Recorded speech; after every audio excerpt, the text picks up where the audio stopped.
महाभारत का युद्ध समाप्त हो चुका था। कुरुक्षेत्र का मैदान, जहां एक समय पर वीर योद्धाओं ने अपने शौर्य का प्रदर्शन किया था, अब शवों से पटा पड़ा था। उस मैदान में केवल दुहक और विनाश का मंजर रह गया था। और वहां उस विनाश के बीच खड़ी थी राजमाता गांधारी। अपने 100 पुत्रों के शव देखकर उनके हृदय में अपार दुहक था, मानो उनकी दुनिया ही समाप्त हो गई हो। गांधारी ने भगवान श्री कृष्ण को श्राप दिया।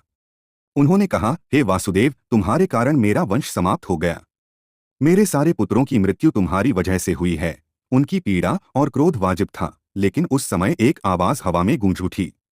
यह आवाज थी बर्बरीक की, जिसने पूरे महाभारत के युद्ध को एक पर्वत की चोटी से देखा था।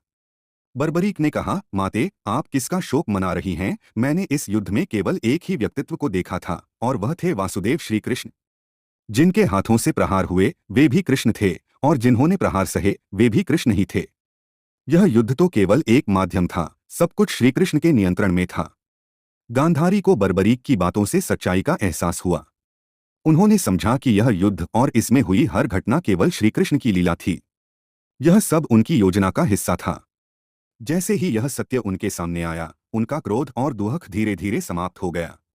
उन्होंने श्री कृष्ण के चरणों में सिर झुका लिया और ईश्वर की इस लीला को स्वीकार किया। इस कहानी से हमें यह सीख मिलती है कि इस संसार में जो कुछ भी होता है वह सब ईश्वर की एक लीला है। हमारे दुहक, हमारी पीड़ा, सब कुछ नियति का हिस्सा है। हमें इसे समझना और स्वीकार करना चाहिए, क्योंकि ईश्वर की योजना हमेशा हमारी समझ से परे होती है।